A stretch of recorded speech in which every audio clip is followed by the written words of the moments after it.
എല്ലാവർക്കും വിനീത നമസ്കാരം. ശ്രീമദ് ഭാഗവതം ദശമസ്കന്ധം ഉത്തരാർത്ഥം അധ്യായം 63 ശ്ലോകം 22, 23, 24, 25, 26, 27, 28 7 ശ്ലോകങ്ങള് ഇന്ന് നമുക്ക് നോക്കാം. ശിവഭൂതങ്ങളെയൊക്കെ ഭഗവാൻ ഓടിച്ചപ്പോ മഹാദേവൻ സംഹാര രൂപമായിരിക്കുന്ന തന്റെ ജ്വരത്തെ സൃഷ്ടിച്ച് അയക്കാണ്. 3 ശിരസ്സാണ് ആ ജ്വരത്തിന്. 10 ദിക്കുകളും ദഹിപ്പിക്കത്തക്ക ചൂട് പുറപ്പെടുവിച്ചുകൊണ്ട് ശ്രീകൃഷ്ണ ഭഗവാനോട് യുദ്ധം ചെയ്യാനായിട്ട് പുറപ്പെടുന്നു. ഓം നമോ ഭഗവതേ വാസുദേവായ കൃഷ്ണായ വാസുദേവായ ഹരയേ പരമാത്മനെ പ്രണതക്ലേശനാശായ ഗോവിന്ദായ നമോ നമഃ. ഓം നമോ ഭഗവതേ വാസുദേവായ.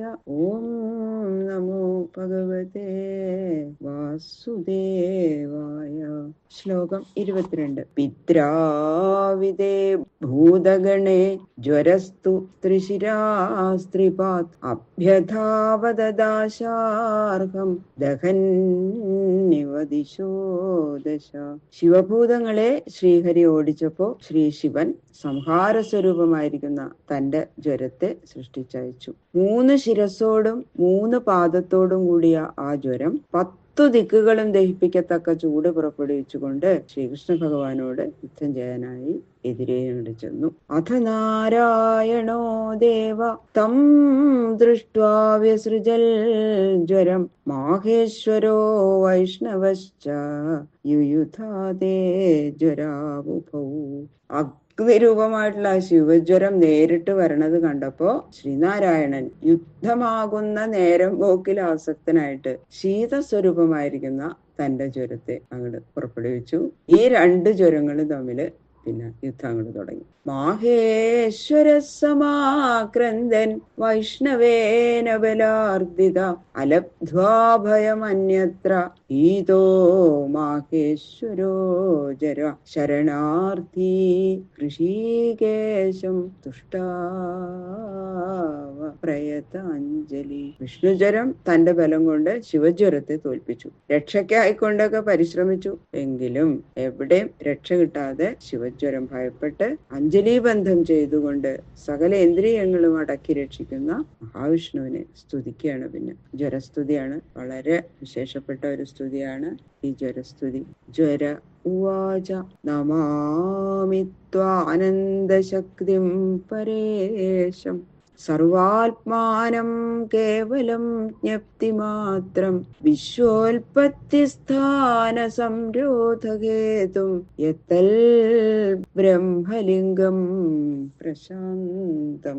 ഹേ ഭഗവൻ, ജ്വരം പറയാണ്, സർവരെയും ദഹിപ്പിക്കാൻ തക്ക പരമശക്തി തനിക്ക് ഉണ്ട് എന്നുള്ള അഹങ്കാരത്തോടു കൂടി ആ ശ്രീകൃഷ്ണ ഭഗവാനെ തപിപ്പിക്കാൻ ഒരുങ്ങി പുറപ്പെട്ട ശിവജ്വരം ശ്രീകൃഷ്ണനാൽ തപിപ്പിക്കപ്പെട്ടപ്പോ ഇത് സാമാന്യ മനുഷ്യനല്ല, പരമേശ്വരനാണ് എന്ന് അറിഞ്ഞ് സ്തുതിക്കുകയാണ് നമസ്കാരപൂർവ്വം. ഹേ ഭഗവൻ, അപരിച്ഛിന്നമായ മഹാശക്തിയോടുകൂടി ആ നിന്തിരുവടിയെ ഞാൻ നമസ്കരിക്കുന്നു. എന്തുകൊണ്ടെന്നാൽ നിന്തിരുവടി ബ്രഹ്മാദികൾക്കും ഈശ്വരനാകുന്നു.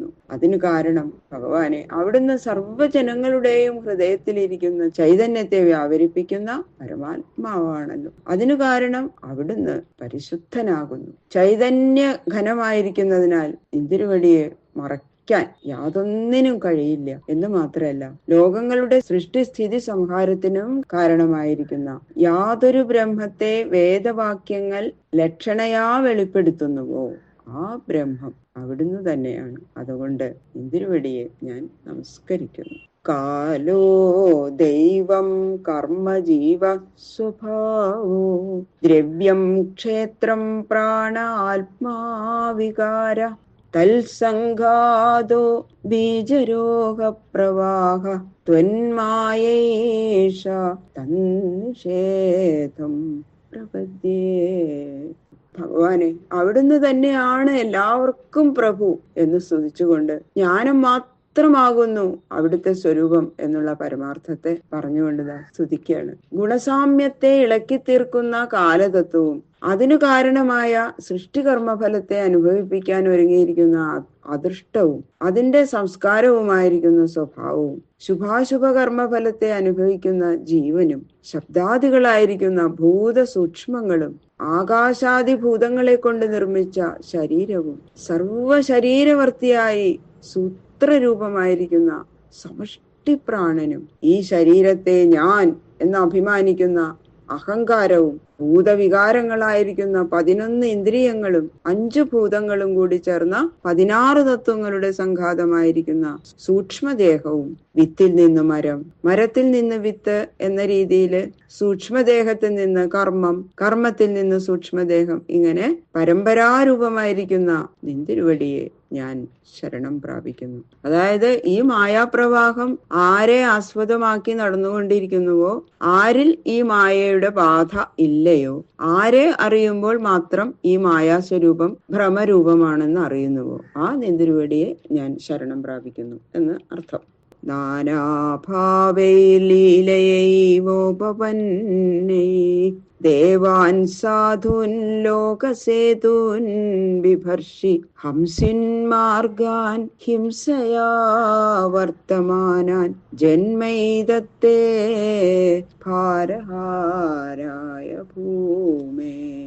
യാതൊരു പ്രയാസവും കൂടാതെ സ്വീകരിക്കപ്പെട്ട മത്സ്യാദി അവതാര ശരീരങ്ങൾ കൊണ്ട് അവിടുന്ന് ദേവന്മാരെയും സജ്ജനങ്ങളെയും വർണ്ണാശ്രമാദി ലോകമര്യാദകളെയും രക്ഷിക്കുകയും പ്രാണിഹിംസ മുതലായിട്ടുള്ള ദുഷ്പ്രവൃത്തികൾ ആചരിക്കുന്ന ദുർജനങ്ങളെ ഹിംസിക്കുകയും ചെയ്യുന്നത് ഭഗവാനെ അവിടുത്തെ കാരുണ്യം കൊണ്ട് മാത്രമാണ്. അതുപോലെ ഈ അവതാരവും ഭൂമിയുടെ ഭാരം തീർക്കാനായി സ്വേച്ഛയാ നിന്തിരുവടി സ്വീകരിച്ചതാകുന്നു. അതല്ലാതെ അങ്ങ് ആരുടെയും പുത്രനുമല്ല, പിതാവുമല്ല, ഭർത്താവുമല്ല. ശരീരബന്ധം തന്നെ നിന്തിരുവടിക്കില്ല. അതാണ് പറഞ്ഞതിന്റെ അർത്ഥം. തപ്തോഹം തേജസാ ദുസ്സഹേന ശാന്തോഗ്രേണ അത്യുൽപണേന ജ്വരേണ താവൽ താപോ ദേഹിനാം തേ അംഘ്രിമൂലം നോ സേവേരൻ യാവദാശാനുബദ്ധ. നിന്തിരുവടിയുടെ പരമാർത്ഥതത്വം അറിയാതെ എതിർക്കാൻ വന്നതുകൊണ്ട് വളരെ സങ്കടം അനുഭവിക്കുന്ന എന്നെ അവിടുന്ന് രക്ഷിക്കണം എന്ന് പ്രാർത്ഥിക്കുകയാണ്. അങ്ങയുടെ ശക്തിയാൽ സൃഷ്ടിക്കപ്പെട്ടതും അസഹ്യവും അത്യുഗ്രവും അതിശാന്തവുമായ ശീതജ്വരത്താൽ ഞാൻ ഏറ്റവും തപിപ്പിക്കപ്പെട്ടു. അങ്ങയോട് എതിർക്കാൻ പുറപ്പെട്ട ഞാൻ താപം അനുഭവിക്കേണ്ടത് തന്നെ എന്ന വിചാരം ഇനി ഉചിതമല്ല. എന്തുകൊണ്ടെന്നാൽ ആശാനുബന്ധരായിട്ട് ജീവികൾ ഏതുകാലം വരെ അവിടുത്തെ സേവിക്കാതിരിക്കുന്നുവോ അത്ര കാലവും അവർക്ക് ദുഃഖം ഉണ്ടാവേണ്ടത് തന്നെയാണ്. ഭഗവാനെ അവിടുത്തെ ആശ്രയിച്ചാൽ പിന്നെ അവര് ദുഃഖാനുഭവത്തിന് ഉചിതരല്ല.